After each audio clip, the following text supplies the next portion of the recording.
Fala, nação rubro-negra! Você acabou de dar play no NegoCast, o podcast da torcida do Vitória, o maior campeão do Nordeste. Meu nome é Ramon Cerqueira e novamente comigo, Fernando Barbosa. Salve, nação rubro-negra, tamo aí para mais um episódio. E Leandro Santiago. Saudações rubro-negras, nação. Apostos aqui para mais um episódio do NegoCast. Estamos colados, vamos falar de Vitória. Para você que está chegando agora, seja muito bem-vindo ao NegoCast. Esse é o nosso 7º programa e você pode escutar os anteriores quando quiser na sua plataforma preferida. Estamos também nas redes sociais. Procure por NegoCast no Instagram, no Twitter e no Facebook e siga a gente. Hoje nós vamos falar sobre a pandemia, mas partindo da nossa perspectiva enquanto torcedores. Como foi para você, Léo, lidar com a pausa abrupta do futebol? Então, família, é um prazer mais uma vez voltar aqui à bancada virtual do NegoCast para falar de Vitória. Tava com saudade já de participar, de bater essa bola com vocês. Dizer que eu estou muito feliz pela repercussão dos programas, dos debates, de como o podcast, o NegoCast, tem alcançado a massa rubro-negra, a arquibancada rubro-negra ainda que virtual. Mas eu acho que a gente vai chegar num consenso, depois de ouvir a sua opinião, Ramon, a opinião de Fernando também, que está conosco hoje, no sentido do como foi ruim para a gente ter encarado uma pandemia, não só no aspecto da ludicidade, da diversão que o futebol nos proporciona, como no aspecto, né, político, social, humano, de ver lugares todos fechados, praças esportivas, recreativas, escolas, instituições todas, enfim. É uníssono, chovendo molhado, dizer que todo mundo foi pego de surpresa e que a gente se encontrou recluso dentro dos nossos estabelecimentos, das nossas residências, com as nossas famílias e amedrontados de certa forma, né? Todos nós um pouco assustados com a possibilidade de perder familiares para um vírus devastador como esse. Enfim, eu acho que isso vai ser um consenso. A gente, infelizmente, foi vítima de uma situação biológica, ambiental, natural, de um vírus, e quando isso se reveste ao futebol, que também é uma válvula de escape, que também serve como um motor ali de diminuição de ansiedades, de medos, de estresses todos, a gente ficou ainda mais defasado, né? Ainda sem essa possibilidade de um lazer, de um regozijo e tal. E assim, eu particularmente, Fernando, Ramon, ouvinte do NegoCast, público aqui do NegoCast, eu sou muito ligado ao futebol. O futebol já mexia com o meu ânimo, já mexia com o meu estado de humor, naturalmente. O Vitória, particularmente, né? Eu gosto muito de futebol nacional, brasileiro, assisto de tudo. Não sou muito afeito ao futebol internacional, mas o Vitória, ele mexe muito com o meu ânimo porque eu talvez me dedico muito, tenho muitas coisas construídas em torno do que o Vitória faz ou deixa de fazer, coisas subjetivas, né? Sentimentos e tal. Então, quando a gente teve aquele último jogo, se eu não me engano, pela Copa do Nordeste, no Barradão, me fugiu agora o adversário. Foi contra o River do Piauí? River, exatamente. A gente ganhou, né? Acho que foi 4-1, foi isso? O resultado da partida. Foi uma goleada, sim. Foi, mas enfim, foi aquele último jogo ali, se eu não me engano, teve jogo ainda contra o Ceará, né? Fora pela Copa do Brasil, se eu não estou enganado, se eu tiver, vocês me corrijam depois. Mas depois daquele período, inclusive, eu tenho uma situação particular, só para não deixar passar. Meu irmão estava internado na época, teve um problema de saúde, e a gente assistiu esse jogo no hospital, inclusive, que ele estava internado, o jogo contra o River do Piauí pela Copa do Nordeste. Depois daquilo foi só reclusão, para o meu caso particular, ansiedade, problemas até familiares. Então, assim, lidar com a pandemia sem ter um subterfúgio, uma via de escape como futebol, é difícil. Mas a gente vai falar no decorrer do programa também sobre outros problemas que concernem o fato, por exemplo, de deixar o futebol correr solto, né? Mas, enfim, para iniciar foi isso aí. Léo, você tá certo aí, foi realmente 4-1. Esse foi o último jogo. A derrota pro Ceará, ela correu antes, ela correu na quinta-feira, dia 12, e o Vitória venceu o River no Barradão, último jogo do Vitória, antes da pausa devido à pandemia, venceu o River por 4-1 pela Copa do Nordeste. Perfeito, Fernando, perfeito. Eu concordo com o seu relato, eu acho que assim, a primeira preocupação que a gente teve com o avanço da pandemia no nosso país foi certamente preocupação com a nossa saúde, com a saúde dos nossos familiares. Depois disso, começou-se a se preocupar, por exemplo, com as coisas que a gente faz na rotina do dia a dia, por exemplo, o trabalho foi muito impactado. Eu lembro que nos primeiros dias, até que se decidiu pausar, eu ia para o trabalho muito receoso. pô, caramba, será que se eu vou encontrar com alguém que, na época, as pessoas que estavam vindo de fora do exterior, né, eram os principais riscos de transmissão, né, que elas estavam trazendo, estava muito cedo ainda, estavam trazendo a doença para o nosso país. É claro, sem culpa nenhuma, né, são agentes, às vezes, muitas vezes assintomáticos.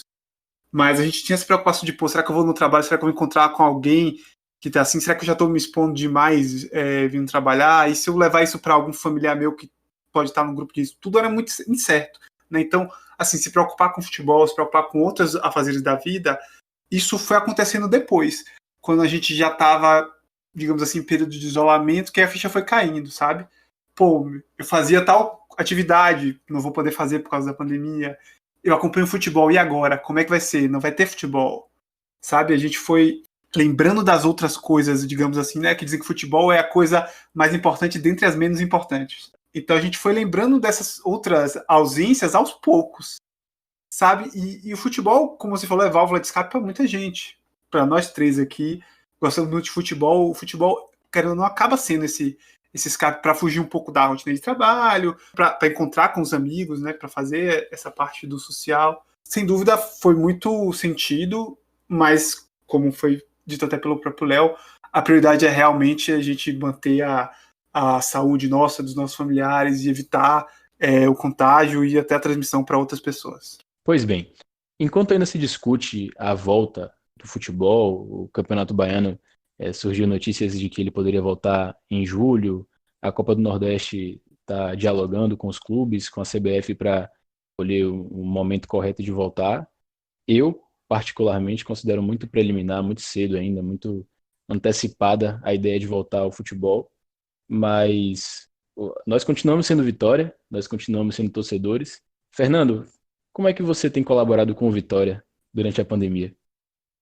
Olha, é até engraçado, porque apesar do futebol ter parado, né, as discussões, por exemplo, nos grupos Vitória, nos grupos de torcedores, não parou. As pessoas, principalmente agora que as pessoas estão mais em casa, elas estão até mais adeptas das ferramentas virtuais de comunicação, então as discussões estão, como é que eu posso dizer assim, estão acontecendo, né?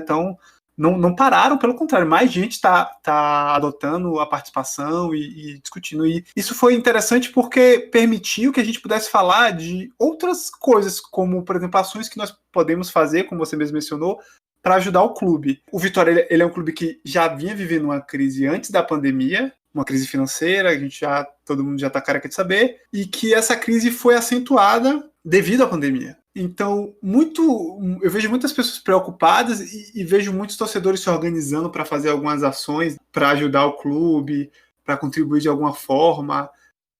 Eu lembro que, por exemplo, o clube lançou em abril uma campanha para aumentar a arrecadação do Sou Mais Vitória, dando desconto de 30% para quem fizesse o plano anual. Sei que não é a realidade de todos os brasileiros, né? A TI ela tem a possibilidade de ter um trabalho mais remoto. Essa questão financeira não me afetou inicialmente. Então eu pude aproveitar e fazer essa renovação com 30% de desconto. Foi até melhor para mim, que economizei um valor ali que eu já ia pagar o Sou Mais Vitória. E ao mesmo tempo pude antecipar uma receita para o clube. Eu vi vários torcedores também colaborando, ajudando, fazendo essa contribuição. Porque nesse momento de crise, a crise financeira do Vitória se agravou e a gente precisa, de certa forma, colaborar de alguma forma com o clube. Eu acredito, né, para ser uma coisa mais concreta, que o próprio NegoCast é fruto de um momento em que a gente está mais voltado para as coisas virtuais, mas sem descuidar das intimidades do clube, dos pormenores do clube e, sobretudo, sem descuidar da necessidade, da paixão que a gente tem em querer ver o Vitória crescer, ainda que eu concorde com o Fernando, do momento de crise que foi agravada pela pandemia. O Vitória já vivia um momento de instabilidade financeira e a pandemia, infelizmente, deu esse baque em todos os clubes do mundo, no sentido do futebol brasileiro ainda mais, porque a gente tem um cenário de desigualdade muito grande nos clubes do Brasil, e no Vitória, né, que a gente vinha de gestões que de fato tiveram alguma parcela nessa coisa do caos financeiro que o clube vivia.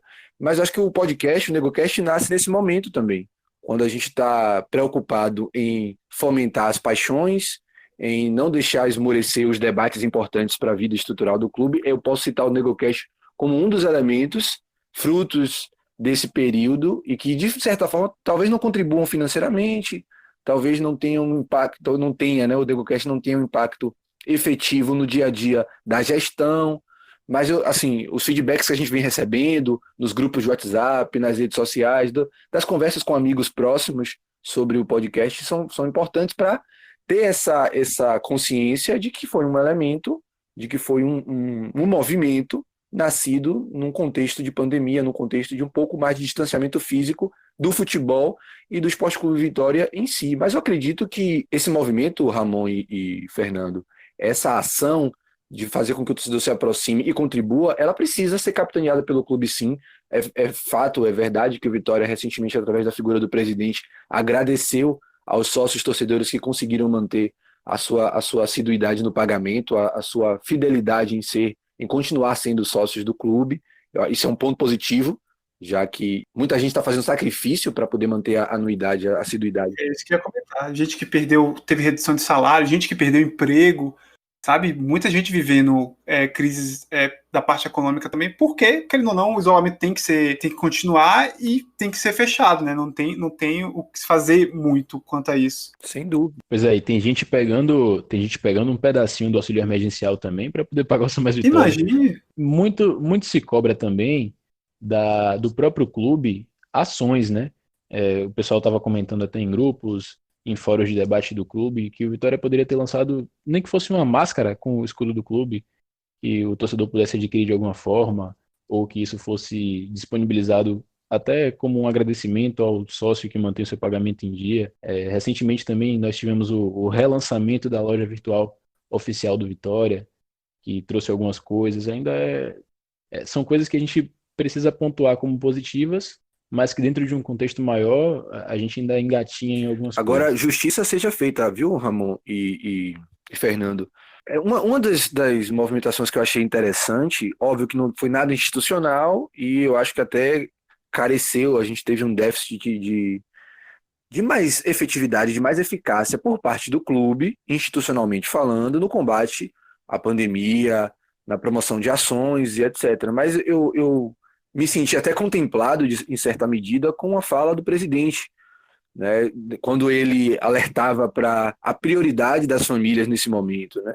Ele sabendo que o cenário econômico do país estava se agravando, se dificultando, e ele até de maneira diplomática, falando, eu acho que ele usou, se eu não me engano, ele usou as redes do clube não só para agradecer, mas para dizer que nesse primeiro momento, na dividida, foi até a palavra que ele usou, na dividida, o torcedor, o sócio, tinha que pensar no seu familiar, né? Pensar no zelo pela saúde, na prevenção da sua família, inclusive financeiramente. Agora, eu acredito que, de fato, Ramon, Fernando, a gente poderia oferecer um pouco mais enquanto instituição esportiva e social, porque o Vitória sempre se primou a ser uma instituição ligada com as nuances da sociedade, e infelizmente ficou aquém um papel mais ativo, mais efetivo, com ações para o combate à pandemia do coronavírus. Eu tenho para mim que a crise financeira deve ter amarrado os braços do Vitória no sentido de ele ser o agente principal. Agora, ele esquece que existe a questão da força da instituição. De, por exemplo, apoiar torcedores, campanhas de torcedores, como, por exemplo, fez com a UTV, que eles usaram o Barradão para arrecadar alimentos para os funcionários, para o pessoal do entorno ali de Canabrava, para os ambulantes que, devido à ausência de jogos, não estão podendo trabalhar, não estão podendo exercer o seu trabalho, ter sua remuneração e estão sofrendo bastante nessa pandemia. Então, assim, o clube poderia abraçar. Eu sei que não tem dinheiro para fazer ações, eu sei que o Vitória hoje vive dívidas e dívidas e tendo que se adequar a essa realidade financeira, mas isso não impede de apoiar o torcedor, sabe? De ter a marca Vitória ali incentivando, ajudando, para que o torcedor possa se identificar e apoiar ações, por exemplo. Com certeza. Inclusive, esse apoio poderia vir, inclusive, utilizando os meios oficiais do clube, né? Como foi citado no nosso último episódio, o site do Vitória não faz qualquer menção ao período que nós estamos vivendo, a pandemia. Então, um clube do tamanho do Vitória não pode ficar alheio ao que está acontecendo. Exatamente. E são ações que não têm um custo, sabe? Podem ser feitas. Exatamente. Só traz retorno. Só traz o retorno de mídia, só traz o retorno de prestígio junto ao seu próprio torcedor, traz a admiração de torcedores de clubes que têm simpatia ao nosso clube. Nós sabemos que até pela construção da torcida no futebol brasileiro, né? As alianças de torcida organizada. A gente acaba tendo uma proximidade maior com alguns clubes. Então, clubes assim que acabam, os torcedores acabam tendo algum tipo de vínculo entre si. Então, eu posso observar daqui a ação de alguma ação do Sport Recife, por exemplo, e admirar, e apoiar, incentivar, achar bacana, fazer com que o clube cresça no meu conceito. Então, eu acho que o Vitória tá pecando um pouquinho nisso também. E só para complementar, família, claro que existe todo um debate ético, moral, mas vai fazer produto para poder lucrar durante a pandemia. Óbvio que eu acho que isso é necessário que a gente discuta também. Não se trata de uma artimanha, nem de uma movimentação espúria, pelo menos não no meu entendimento. Vamos fazer aqui uma camisa ou uma confecção de máscaras porque com a imagem do clube para tentar tirar um proveito nesse período de caos. Não é isso. Mas eu acho que o Vitória poderia, sim, pensar em alguma campanha que unisse o combate à pandemia, ao vírus, a conscientização do seu torcedor, usar os seus símbolos, o próprio Barradão, as dependências do Barradão, a máscara, não vejo um problema. Pelo contrário, aqui no estado, em outros lugares, eu também já vi exemplos de outros lugares do país, os clubes usando. Ontem mesmo eu estava assistindo o jogo do Vasco e os funcionários do Vasco, todos com as máscaras personalizadas, o que eu acho que não teria um problema, né? Não é pensar somente como pensam os empreendedores, de que é uma oportunidade para se fazer grana. Não, mas usar as simbologias, as identidades todas do clube para conscientização e também para movimentar fazer esse elo que a gente está tentando fazer aqui, por exemplo, né? De um contato mais... eu acho, inclusive, só para arrematar a minha participação nesse sentido do que Ramon trouxe no início do episódio, talvez também estreitar os laços de comunicação. Óbvio que houve o quadro com o presidente, a fala dele, tem todas as entrevistas, as coletivas, os treinos, mas eu acho que daria para criar conteúdos. Esses movimentos que algumas TVs aí fizeram de fazer algumas memórias, rememorar alguns jogos clássicos para os clubes, eu acho que o próprio Vitória poderia fazer isso em determinada medida. Não sei como é que funciona os direitos de transmissão, mas não sei, criar um quadro, fazer uma transmissão online a cada semana sobre algum jogo, enfim, houveram algumas movimentações, mas eu acho que ainda dava para fazer mais. Eu acho que também tem sim muita coisa positiva. Por exemplo, o Vitória realmente passou a usar mais as redes virtuais, né? O canal do Vitória hoje, por exemplo, tem publicação todo dia, sabe? Segue crescendo cada dia mais o número de seguidores. O Vitória, por exemplo, ele fez as lives que o Vitória faz toda quinta, se não me engano, acho que chama Resenha de Leão, uma coisa assim. Ele coloca lá o QR Code para você fazer uma doação para o Martagão de Esteira, por exemplo, sabe? É um hospital que eu sempre que assisto a live, sempre que eu vejo, eu sempre faço uma doaçãozinha, porque é um hospital que eu tenho uma ligação mais próxima, sabe? Já fui atendido lá várias vezes, já corri de emergência para lá quando era criança e fui atendido. Então, assim, eu faço minha contribuição, porque sei que esses lugares também precisam, né? E nesse momento é muito importante o clube tá podendo ajudar quem tá precisando realmente, fazendo esse papel. Quando o clube coloca aquele QR Code, ele tá fazendo uma ação institucional, né? Ajudando a divulgar, sendo uma força ali para ajudar aquela instituição. Pois é, segue até um raciocínio lógico, né, do clube enquanto apoiador dessa instituição, porque o Vitória carrega a marca do Martagão de Esteira em seu uniforme, né? Carregou durante todo o ano de 2019 e acho que em 2020 também manteve isso no seu uniforme oficial. Então, nesse momento em que o clube não está podendo entrar em campo, o nosso time não está jogando, a gente tem o clube apoiando essa instituição. Perfeito, perfeito.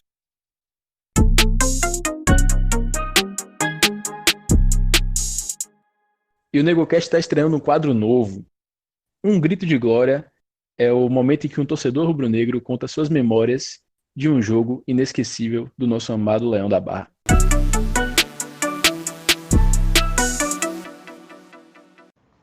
Olá, amigos rubro-negros. Quem vos fala é Marcos Mota. Para relembrar uma grande partida do ano de 2008. Flamengo 0, Vitória 1. Eu e mais outros amigos rubro-negros estávamos lá perante 42 mil torcedores do Flamengo. Há de se ressaltar que a campanha de 2008 foi uma campanha inesquecível para alguns, onde o time veio da Série B e muitos não esperavam que o Vitória atingisse a 10ª colocação naquele ano. Sobre a partida, é importante também ressaltar que o Vitória, antes de enfrentar o Flamengo naquela data, veio de 2 resultados negativos. Um contra o Fluminense, onde iniciou ganhando a partida e tomou a virada. E contra o São Paulo, barradão cheio, a arbitragem anulou um gol onde a bola não saiu de William Santana para Marquinhos, fazer 1-0. Então, com a moral baixa, mas mesmo assim, eu e um grupo de amigos resolvemos ir para o Maracanã, Rio de Janeiro. Antes de adentrarmos o estádio, a galera tava todo mundo com a camisa do Vitória, passando pelo Rio de Janeiro, motivo de zoação. O pessoal falando, olha, vai ter gol de Obina, vai ter gol de Obina. E muitos diziam, olha, Obina vai identificar quem é que vai fazer o gol do Vitória, viu? Obina, só conheço Obina identificador de telefone. Bola rolando, torcida do Vitória ali, presente, mais ou menos 100, 120 torcedores no Rio de Janeiro. Dia calorento, torcedor do Flamengo cantando. Há de se ressaltar que o Maracanã de antigamente tinha um eco que você praticamente ficava meio que surdo. Você não conseguia ouvir mais nada além do eco da torcida. Fora que aí eles preservaram um pouco da área da geral, onde a gente ficou, na parte de baixo, mas os policiais não deixavam a gente encostar muito ali perto da área do fosso. Então a gente tinha que ficar ali praticamente estourando próximo do campo na última fileira de arquibancada. Mal dava para enxergar para ver o jogo, mas a gente só viu alguns lances de perigo do Vitória.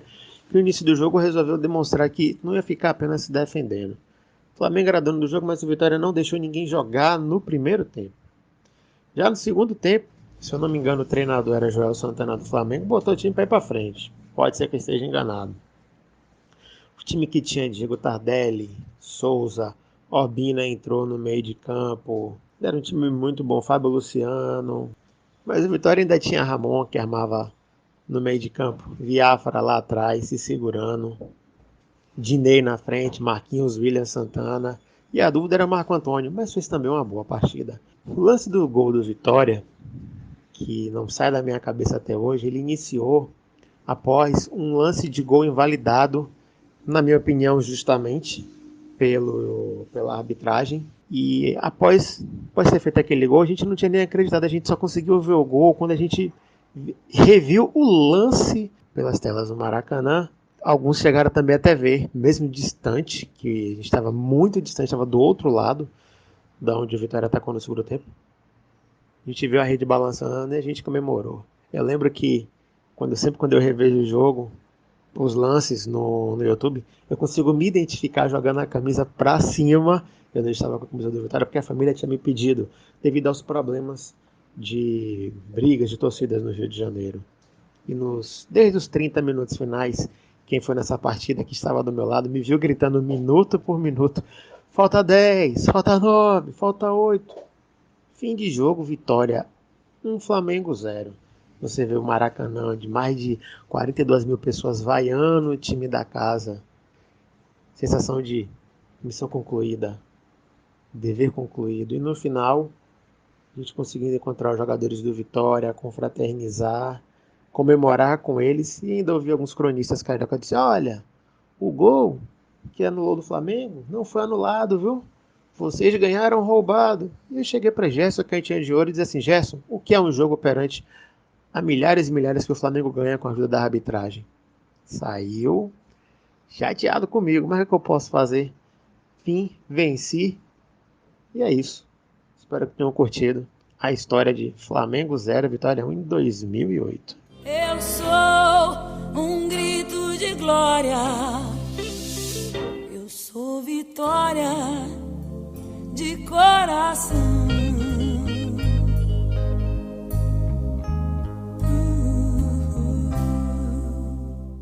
É muito bom ouvir um relato de mais um torcedor, né? A gente vendo aí o NegoCast se aproximando cada vez mais do torcedor rubro-negro. Pois bem, e essa é a nossa intenção. Agradecemos e participe também pelas nossas redes sociais, siga a gente, nos procure, a gente também vai disponibilizar cards e espaços, né, para que o torcedor possa interagir conosco.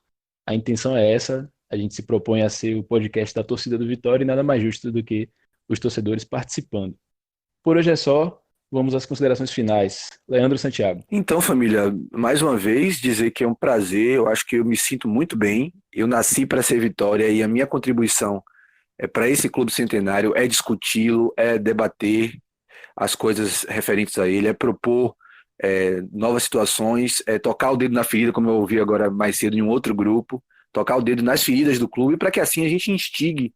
E como a gente está falando, o episódio de hoje foi sobre pandemia, sobre como ser torcedor nesses períodos não tão positivos para a sociedade, para a comunidade humana, eu acho que essa é uma das formas que a gente encontra e encontrou, o NegoCast é fruto disso, para colaborar em certa medida com a nossa agremiação. Então eu queria agradecer a vocês mais uma vez, foi um achado para a minha militância rubro-negra, encontrar outros, já conhecia o Wallace, né, que hoje não participou do nosso episódio, mas já conheci ele pessoalmente, os outros três, tanto Davi, Fernando e Ramon, foi um achado que o NegoCast nos proporcionou, graças ao Vitória, e agradecer a vocês pela oportunidade de estar aqui hoje, mandar um abraço, falar que a gente precisa se cuidar, obviamente, o episódio de hoje foi sobre Covid, sobre essa pandemia, né, e relacionado ao nosso Esporte Clube Vitória, então se cuidem, continuem tendo responsabilidade, consciência com os seus, com você próprio, e mandar um abraço todo especial para a galera do Panorama Rubro-Negro, que também é mais um foco de militância rubro-negra, por assim dizer, um programa de rádio feito aqui em Simões Filho, de onde eu estou falando agora, e a galera também curte muito, gosta muito do NegoCast. Um abraço à galera do Vitorafro, que é um grupo de torcedores ligados aos debates raciais do Vitória, aí, que também tem repercutido muito bem o NegoCast, tem dado um feedback muito positivo para a gente. Obrigado pela participação, que bom é estar aqui com vocês, conversando a respeito do Esporte Clube Vitória. Saudações rubro-negras e até a próxima, Ramon. Léo, você é o cara. Fernando Barbosa, até a próxima, muito obrigado. Até a próxima, meus queridos. Obrigado, agradecer a todo mundo que ficou até aqui, né? E reforçar mais uma vez, Léo já falou, mas por favor se cuide, fique em casa se puder, siga as orientações aí dos órgãos de saúde e esperar que isso vai passar uma hora ou outra, a gente vai poder retornar com segurança ao Barradão para ver o nosso Vitória. Pois muito bem, reforçando o agradecimento a todo mundo que acompanhou até aqui o nosso programa, estamos ficando por aqui. As vinhetas são de Felipe Moraes, a edição desse programa fica a cargo de Fernando Barbosa, a produção é um trabalho coletivo da equipe do podcast. Um forte abraço para você e pega, Leão!